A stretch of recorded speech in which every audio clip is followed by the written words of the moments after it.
Hello दोस्तों, mission government job के official YouTube channel पे आप सबका स्वागत है। जीके की जो हमने सीरीज शुरू करी है उसके अंदर ये पार्ट थर्ड रहेगा। 2 पार्ट ऑलरेडी अपलोड कर दिए गए हैं। एक नई प्लेलिस्ट बना दूंगी मैं, प्लेलिस्ट का नाम आपको बता दूंगी मैं नेक्स्ट वीडियो के अंदर। उसके अंदर आपको सारे पार्ट मिल जाएंगे। वीडियो रेगुलर नहीं आ रही, उसके लिए थोड़ा सा मैं टाइम मैनेज करने की कोशिश कर रही हूँ, क्योंकि मेरी ऑफलाइन क्लासेस भी होती है, तो जैसे मेरे को टाइम मिलता है मैं कोशिश करती हूँ वीडियो अपलोड करने की। तो शुरू करते हैं। आज का हमारा पहला क्वेश्चन।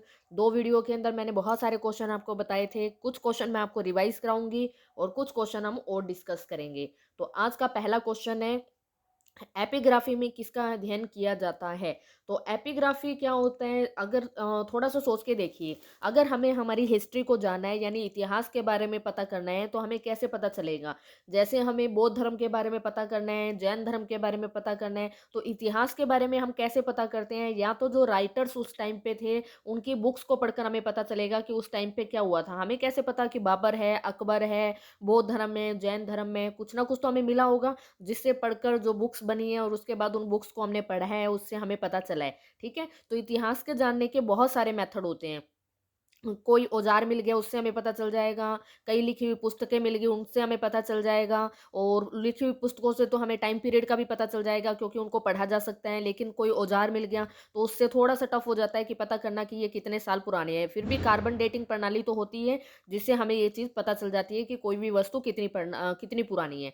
वैसे ही कई ऐसी चीज़ें होती हैं कि मंदिर जो होते थे उस टाइम पे उनकी दीवारों पे कुछ लिखा होता था, पत्थरों के ऊपर कुछ लिखा होता था, तो उनको क्या बोला जाता था? उनको बोला जाता था शिलालेख। अशोक के टाइम पे बहुत सारे शिलालेख लिखे गए थे। यानी अगर आपसे पूछा जाए कि अशोक के शिलालेख जो थे वो सबसे प्रचलित थे। अशोक आपको पता है हिस्ट्री के अंदर बहुत इंपॉर्टेंट कैरेक्टर था, तो अशोक के शिलालेख सबसे ज़्यादा प्रचलित थे और उसके शिलालेखों को खोजा भी गया था और उसको पढ़ा भी गया था। तो एपिग्राफी में किसका अध्ययन होता है? तो शिलालेखों का अध्ययन होता है। शिलालेख आप समझ गए, जैसे दीवारों पे कुछ लिखा होता है, उसके बाद टॉम्ब्स पे कुछ लिखा होता है, पत्थरों पे कुछ लिखा होता है, उसको शिलालेख बोलते हैं। आ गया समझ में? नेक्स्ट क्वेश्चन है, इलाहाबाद बैंक का हेडक्वार्टर कहाँ पर है? एक बैंक है इलाहाबाद बैंक, इस बैंक का हेडक्वार्टर कहाँ पर है? तो आंसर हो जाएगा कोलकाता। कोलकाता में इस बैंक का हेडक्वार्टर है। अब यहाँ पे कोलकाता का नाम आया है, तो पश्चिम बंगाल यानी वेस्ट बंगाल की कैपिटल है कोलकाता। किस नदी के किनारे है? तो ये हुगली नदी के किनारे है। ठीक है। हैदराबाद जो है वो मूसी नदी के किनारे है, ये याद रखना। महाराष्ट्र की कैपिटल मुंबई है।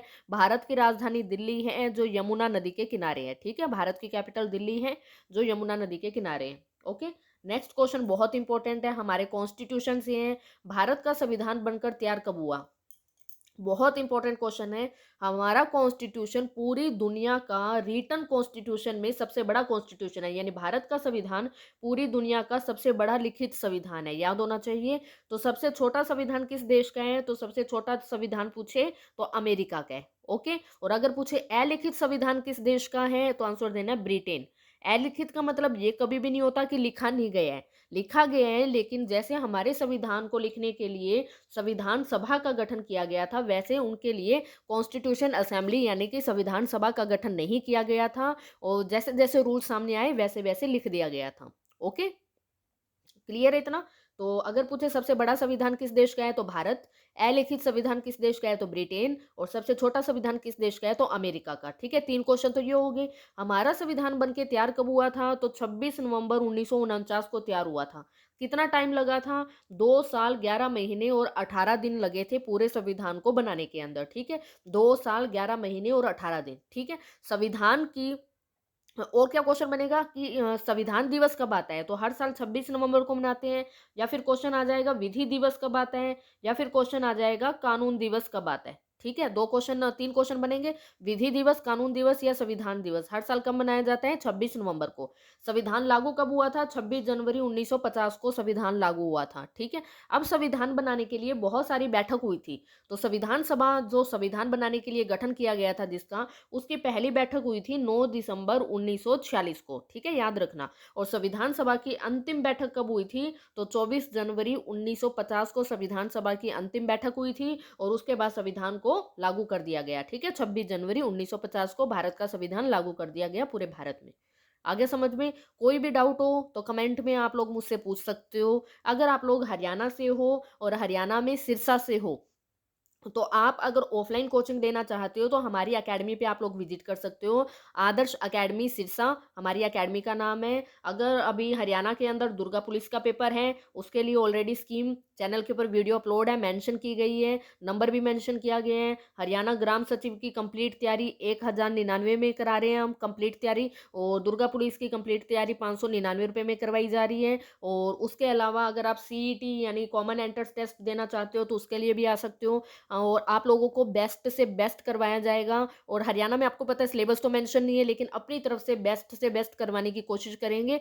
फीस भी बहुत मिनिमम रखी है, और आपको पता है सब्जेक्ट्स कितने हैं, हरियाणा में बहुत सारे सब्जेक्ट्स हैं। तो जो भी बच्चा हरियाणा से है, अगर आपको ज़रूरत नहीं है तो किसी और को बता देना। अगर आप सिरसा से हो तो हमारी अकेडमी का नाम आगे आगे बच्चों को रेफर कर देना। ओके, नेक्स्ट क्वेश्चन है, अशोक ने बौद्ध धर्म के प्रचार के लिए अपने पुत्र और पुत्री को किस देश में भेजा था? तो इस क्वेश्चन का आंसर होगा श्रीलंका भेजा था। ठीक है, अब थोड़ी सी कहानी है। एक युद्ध था, कलिंग का युद्ध।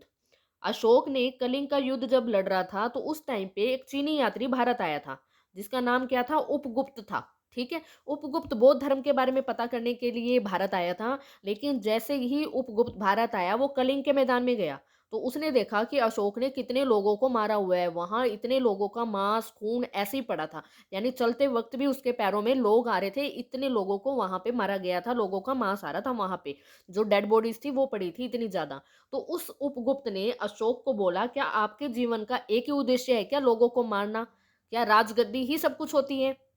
उस टाइम पर अशोक के, कहते हैं ना, कोई ऐसी बात होती है जो डायरेक्ट हमारे माइंड पे या हमारे हार्ट पे अटैक करती है, और उसके बाद पूरी की पूरी सिचुएशन ही चेंज हो जाती है। ठीक है, जैसे कई बार कोई बोलता है कि, जैसे मुझे किसी ने बोला था एक टाइम पे कि आपका ये चैनल है, इसको मोनेटाइजेशन करवाना यानी इस पे डॉलर कमाना बहुत मुश्किल है। ठीक है, उसके बाद मैंने इसके ऊपर बहुत मेहनत करी, और आज आपके सामने है, जब मैं वीडियोस डालती हूँ मैंने इस पे डॉलर भी अर्न करे हुए हैं, अच्छे सब्सक्राइबर भी हैं। वो तो थोड़ा सा टाइम का इशू है कि मैं रेगुलर इसके ऊपर कंटेंट प्रोवाइड नहीं कर पाती आप लोगों को। ठीक है, तो कोई ऐसी बात होती है कि कोई हमें कुछ बोल देता है, और वो चीज़ हम अपने पॉजिटिव वे में अपने ऊपर लेना चाहिए, उसको कभी भी नेगेटिव वे में नहीं लेना चाहिए, और उस चीज़ को प्रूव करना चाहिए। ठीक है, कामयाबी से। तो अशोक के मन पर इसका बहुत गहरा प्रभाव पड़ा, और उसी टाइम पर अशोक ने अपने अस्त्र शस्त्र सारे त्याग दिए, और कौन सा धर्म ग्रहण कर लिया? तो बौद्ध धर्म ग्रहण कर लिया। ठीक है, उसके बाद उसने अपने बेटे और बेटी को कहाँ भेजा था उसका प्रचार करने के लिए? श्रीलंका भेजा था।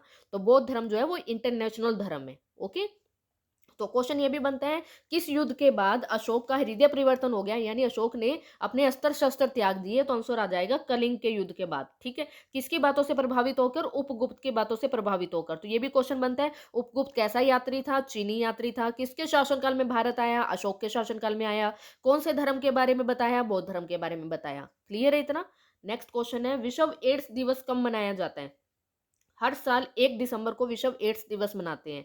तो मानवाधिकार दिवस यानी ह्यूमन राइट डे कब मनाते हैं? तो 10 दिसंबर को मनाते हैं। वर्ल्ड सिटीज डे कब मनाया जाता है? सिटीज डे मनाया जाता है 31 अक्टूबर को। और नेशनल गर्ल चाइल्ड डे यानी राष्ट्रीय बालिका दिवस कब मनाते हैं? 24 जनवरी को। और इंटरनेशनल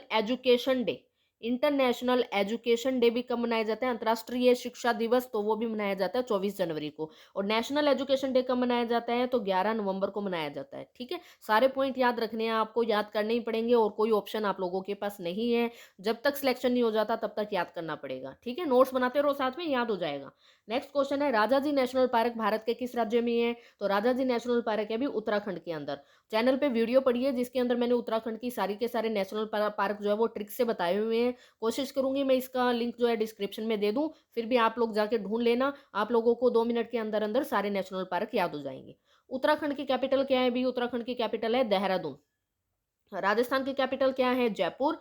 गोवा की कैपिटल क्या है? पणजी है, ये आपको याद रखना है। आंध्र प्रदेश की कैपिटल वर्तमान में कैपिटल क्या है? हैदराबाद है। लेकिन 2 जून 2024 को कौन सी हो जाएगी ऑफिशियल रूप से? अमरावती कैपिटल हो जाएगी। ठीक है, सारे काम तो ऑलरेडी अमरावती में डिसाइड हो चुके हैं, काम तो चल ही रहे। ठीक है, लेकिन फिर भी ऑफिशियल रूप से 2 जून 2014 को हो जाएगी। थोड़ा सा बता देती हूँ मैं, आंध्र प्रदेश और जैसे हमारा हरियाणा, मैं हरियाणा से हूँ, हरियाणा पंजाब से अलग हुआ था 1 नवंबर 1966 को, वैसे ही आंध्र प्रदेश और तेलंगाना के बीच लड़ाई चल रही थी, दोनों अलग अलग हो गए, दो अलग अलग स्टेट बन गए। तो नवगठित स्टेट कौन सा था हमारा? तेलंगाना। अब ये तो नहीं पूछा जाएगा कि 29वां राज्य बताओ, क्योंकि भारत में एट प्रेजेंट 28 स्टेट है और 8 यूनियन टेरिटरी है। तो ये पूछा जाएगा नवगठित राज्य कौन सा है? तो तेलंगाना है। तेलंगाना और आंध्र प्रदेश के बीच में हैदराबाद के लिए 10 सालों का एग्रीमेंट हुआ। यानी तेलंगाना बना था 2 जून 2014 को, ठीक है? 2 जून 2014 को तेलंगाना बना था। अब 2 जून 2024 तक हैदराबाद दोनों की कैपिटल है। बाद में हैदराबाद कैपिटल तेलंगाना की हो जाएगी और आंध्र प्रदेश की नई कैपिटल अमरावती हो जाएगी, ठीक है? तो तेलंगाना दिवस कब मनाया जाता है? 2 जून को मनाया जाता है, ये भी आपको याद रखना है। क्लियर है इतना? नेक्स्ट क्वेश्चन है हमारा, सारे पॉइंट बता दिए मैंने। एरिया में सबसे बड़ा स्टेट कौन सा है? राजस्थान। सबसे छोटा कौन सा है? गोवा। जनसंख्या 2011 के अनुसार सबसे बड़ा जनसंख्या में स्टेट कौन सा है? यूपी। और सबसे छोटा है सिक्किम। ओके। मानव द्वारा प्रयुक्त पहली धातु कौन सी है? तो कॉपर। सबसे पहले मानव ने जिस धातु का यूज किया था वो कौन सी है? कॉपर है, ठीक है। अर्जेंटीना की राजधानी क्या है? तो अर्जेंटीना की राजधानी है ब्यूनस आयरस, ठीक है। क्यूबा की राजधानी हवाना। जापान की कैपिटल क्या है? टोक्यो। जापान की करेंसी क्या है? येन। जापान की संसद का नाम क्या है? डाइट। जापान का राष्ट्रीय खेल क्या है? जूडो। सबसे पहले सूर्य कहाँ उगता है? तो जापान में उगता है, ये भी आपको पॉइंट याद रखने हैं, ठीक है। नेक्स्ट है, चाइना की कैपिटल क्या है? बीजिंग है। चाइना की करेंसी क्या है? युआन या फिर रेनमिनबी। रेनमिनबी जो है वो चाइना की ऑफिशियल करेंसी है, ठीक है। क्यूबा हवाना पीसो। अब अर्जेंटीना की करेंसी जो है वो आप लोगों को मुझे रिप्लाई कमेंट के अंदर बताना है। वर्तमान में संविधान में कितने मौलिक अधिकारों का वर्णन है? जब संविधान बना था 26 नवंबर 1949, ऊपर बताया मैंने सारा, उस टाइम पे संविधान में मूल अधिकार कितने थे? 7 थे। लेकिन वर्तमान में कितनी है? 6 है। एक मूल अधिकार हटा दिया गया है जिसको बोला जाता है संपत्ति का मौलिक अधिकार। कौन सा संशोधन हुआ था? 44वां संविधान संशोधन हुआ था। कुछ भी हटाया जाएगा या जोड़ा जाएगा तो संविधान में चेंज करना पड़ेगा। कौन सा संशोधन? 44वां। कब हुआ था? 1978 के अंदर हुआ था, ठीक है। उसके द्वारा संविधान में एक मूल कर्तव्य मूल अधिकार को हटाया गया और इसको कानूनी अधिकार बना दिया गया, 300 ए में जोड़ दिया गया। ओके, याद रखना है। और मौलिक अधिकार संविधान के किस चैप्टर के अंदर है? सारे चैप्टर कराऊंगी, अभी इतना ही याद रखो। संविधान के चैप्टर नंबर 3 के अंदर मौलिक अधिकार का वर्णन किया गया है। और मौलिक अधिकार हमने कौन से देश से लिए हैं, यानी कौन से देश से कॉपी किए हैं? तो अमेरिका से कॉपी किए हैं, ठीक है। अमेरिका की कैपिटल वॉशिंगटन डीसी है। इसके पहले राष्ट्रपति जॉर्ज वॉशिंगटन के नाम पे रखी गई है। डीसी का मतलब डिस्ट्रिक्ट ऑफ कोलंबिया होता है और करेंसी है इसकी डॉलर। चौधरी चरण सिंह की समाधि का नाम क्या है? तो चौधरी चरण सिंह की समाधि का नाम है किसान घाट। महात्मा गांधी की समाधि का नाम है राजघाट। लाल बहादुर शास्त्री की समाधि का नाम है विजय घाट, ठीक है। अब ये क्वेश्चन आपके लिए है, मुझे बताओगे वीर भूमि किसकी समाधि का नाम है? तो ये हमारी आज की वीडियो थी। मैंने कोशिश करी है बहुत सारे क्वेश्चन आप लोगों को रिवाइज करा पाऊँ। डेली ऐसे ही बने रहिए और वीडियो को जितने आपके स्टडी रिलेटेड ग्रुप हैं उनके अंदर शेयर जरूर करना। Thank you.